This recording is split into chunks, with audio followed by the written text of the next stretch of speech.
สบายดีทุกคน คลิปนี้ซุปจะมาสอนวิธีการยั่งยืนตัวตน หรือว่า Verify ใน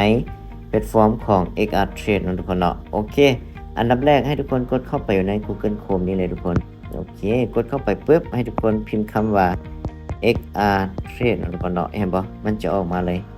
คือตัวทำอินนี่ทุกคนกดเข้าไปเลยกดเข้าไปปุ๊บเนาะให้ทุกคนกดคำว่า Login โอเค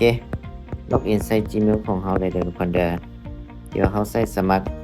แพลตฟอร์มของ XR Trade นะทุกคนเนาะโอเคหลังจากนั้นให้เขาใส่รหัสผ่านทุกคนโอเคหลังจากที่เขาใส่ Gmail รหัสผ่านเป็นที่เรียบร้อยเขาก็กด Login เข้าไปเลยโอเคแปลช่องมาใส่นะทุกคนเนาะโอเคเอาใส่ปุ๊บโอเคเข้าสู่ระบบเป็นที่เรียบร้อยมาฮอดหน้านี้ให้ทุกคนนี่กดเข้าไปอยู่โปรไฟล์รูปคนนี้เห็นบ่กดเข้าไปเลยเลื่อนลงมาทุกคนเขียนคำว่า Verify now นนพนโอเคกดเข้าไปเลยปึ๊บเห็นบ่ทุกคนก็จะมาหน้านี้หลังจากมานี่ปึ๊บให้ทุกคนกดคำว่า next ได้เลยโอเคนนพนมาหน้านี้ก็คือให้เฮาเลือกว่าเฮาจะใส่บัตรประจำตัวใบขับขี่หรือว่าพาสปอร์ตเนาะปึ้มสำหรับความยังใส่บ่ได้เลยทุกคนเด้อโอเคเห็นบอกกดมาอยู่นี่เลยกดไปปึ๊บเฮาเลือกเอาทุกคนเนาะมันมี3อันก็คือบัตรประจำตัว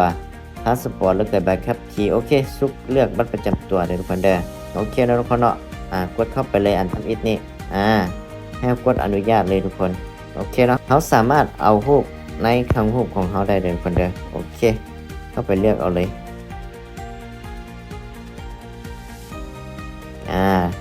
สุกยกตัวอย่างเนาะก็คือบัตรประจำตัวเด้อทุกคนเนาะครับ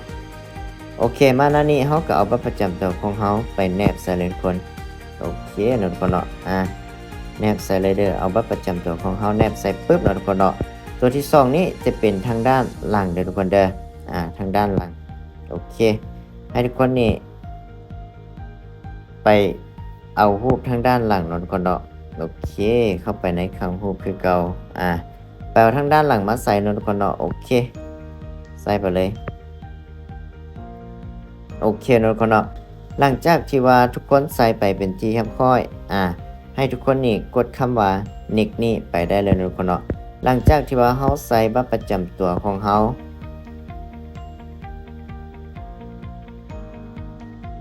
เป็นที่เรียบร้อยนะทุกคนเนาะให้ทุกคนกดคำว่า next เลยเด้อทุกคนเด้อเห็นบ่เลื่อนลงมาเจนคำว่า next เนาะกดเข้าไปเลยโอเคกดเข้าไปปุ๊บทุกคนให้เฮาสแกนใบหน้าก่อนเนาะทุกคนเนาะโอเคมาให้เฮาสแกนใบหน้าก่อนเด้อทุกคนเด้อปุ๊บโอเคถือว่าสำเร็จเสร็จสิ้นเนาะหลังจากที่ว่าเฮาสแกนใบหน้าปุ๊บเฮาก็เห็นบอกกดส่ง Gmail อยู่2นี้ทุกคนกดไปเลยปุ๊บโอเคกดไปให้เฮาไปเบิ่ง Gmail ในกล่อง Gmail ของเฮาเนาะว่ามี Gmail หรือว่ารหัสส่งมาบ่โอเคเนาะทุกคนเนาะเห็นบ่กดเข้ามาปุ๊บทุกคนเจนคำว่า XR Trade เขาเจ้าส่งเมลมาเนาะทุกคนเนาะเฮาก็คัดลอกเอารหัสตัวนี้เลยทุกคนคัดลอกเอาปุ๊บเนาะทุกคนเนาะให้เฮามาวางใส่อยู่ในแพลตฟอร์มของ XR Trade เนาะทุกคนเนาะโอเควางใส่เลยปึ๊บหลังจากนั้นให้ทุกคนกดคำว่า submit for review นี่เนาะทุกคนเนาะปึ๊บโอเคเนาะรอท่าเบอร์1เน็ตซ่า